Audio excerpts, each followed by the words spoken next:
భారత్లో రష్యా అధ్యక్షుడు పుతిన్ పర్యటన కొనసాగుతోంది. ఇవాళ ఉదయం 11 గంటలకు రాష్ట్రపతి భవన్ ప్రాంగణంలో రాష్ట్రపతి ద్రౌపది ముర్ము ఆయనకు అధికారిక స్వాగతం పలకనున్నారు. ఆ తర్వాత 11:30 రాజ్ఘాట్ లో మహాత్మా గాంధీకి పుతిన్, మోదీతో పాటు పలువురు నేతలు నివాళి అర్పిస్తారు. అనంతరం హైదరాబాద్ హౌస్ లో ద్వైపాక్షిక ప్రతినిధి బృందాల స్థాయి చర్చలు జరగనున్నాయి.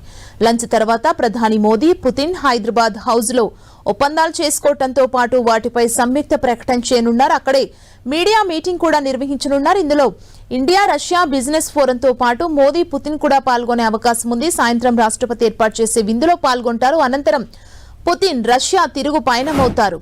పుతిన్ భారత పర్యటనలో భాగంగా ఇవాళ 23వ భారత్ రష్యా వార్షిక శిఖరాగ్ర సమావేశం జరగనుంది. ఇది ఇరు దేశాల మధ్య సంబంధాల్లో అత్యంత కీలకమైంది. అమెరికా ఆంక్షల నేపథ్యంలో జరుగుతున్న ఈ సమావేశంలో రక్షణ సహకారాన్ని బలోపేతం చేసుకోవడంపై ప్రధానంగా దృష్టి సారించనున్నారు. దీంతో పాటు వాణిజ్యం, ఇంధన భాగస్వామ్యం, శాస్త్ర సాంకేతిక రంగాలపై కూడా విస్తృతంగా చర్చించనున్నారు. ఇరు దేశాల మధ్య పలు కీలక ఒప్పందాలపై సంతకాలు జరగనున్నాయి. భారత్ రష్యా మధ్య ఓ జలాంతర్గామి లీజుకు సంబంధించిన డీల్ ఓకే కూడా అవుతున్నట్లు తెలుస్తోంది. ఈ సబ్మెరైన్ కోసం 10 ఏళ్లుగా చర్చలు జరుగుతున్న ధర విషయంలో ఇన్నాళ్లు సయోధ్య కుదరలేదు. పుతిన్ పర్యటన వేళ చర్చలు కొలిక్కొచ్చినట్లు తెలుస్తోంది. రక్షణ, అంతరిక్ష, ఆర్థిక రంగాల్లో రెండు దేశాల మధ్య సుమారు 100 బిలియన్ల వాణిజ్య ఒప్పందాలు కుదిరే అవకాశం ఉన్నట్లు తెలుస్తుంది. సుఖోయ్ 57 యుద్ధ విమానం ఉత్పత్తిపై రెండు దేశాలు ప్రకటన చేసే ఛాన్స్ ఉంది. సంయుక్తంగా ఆ యుద్ధ విమానాన్ని తయారు చేసే అవకాశాలున్నాయి.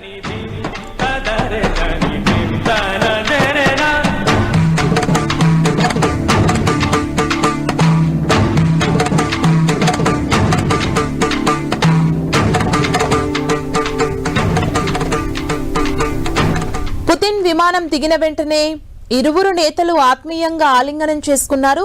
ఒకరినొకరు పలకరించుకున్నారు. అక్కడ ఏర్పాటు చేసిన సాంస్కృతిక ప్రదర్శనని కాసేపు తిలకించి కళాకారులను అభినందించారు. అనంతరం ఇద్దరు ఒకే వాహనంలో విమానాశ్రయం నుంచి బయలుదేరి వెళ్లారు. ఈ దృశ్యం వ్యూహాత్మక భాగస్వామ్యానికి మించి ఇరువురు నేతల మధ్య ఉన్న వ్యక్తిగత అనుబంధానికి, పరస్పర విశ్వాసానికి నిలువుటద్దంగా నిలిచింది. పుతిన్ గౌరవార్థం ప్రధాని మోదీ తన అధికారిక నివాసమైన లోక్ కళ్యాణ్ మార్గులో ప్రత్యేక విందిచ్చారు. రష్యా అధ్యక్షుడికి ఇష్టమైన వంటకాలను వడ్డించారు.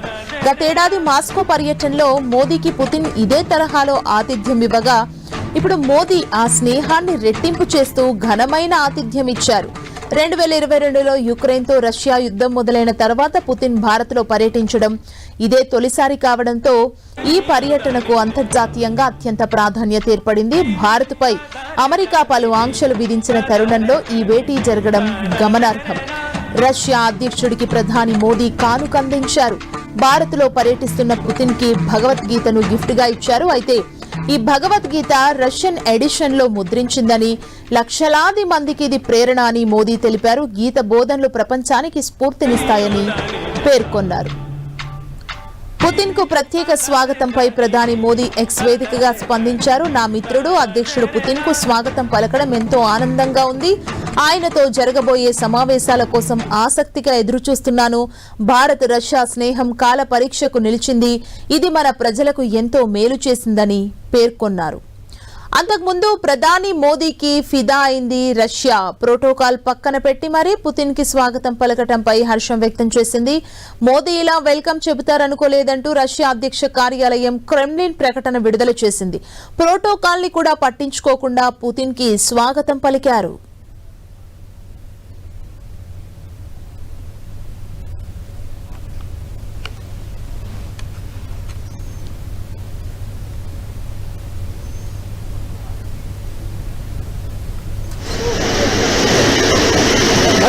मिला नहीं सर, अभी मत चलो 1 मिनट रुक जाओ, सॉरी यार।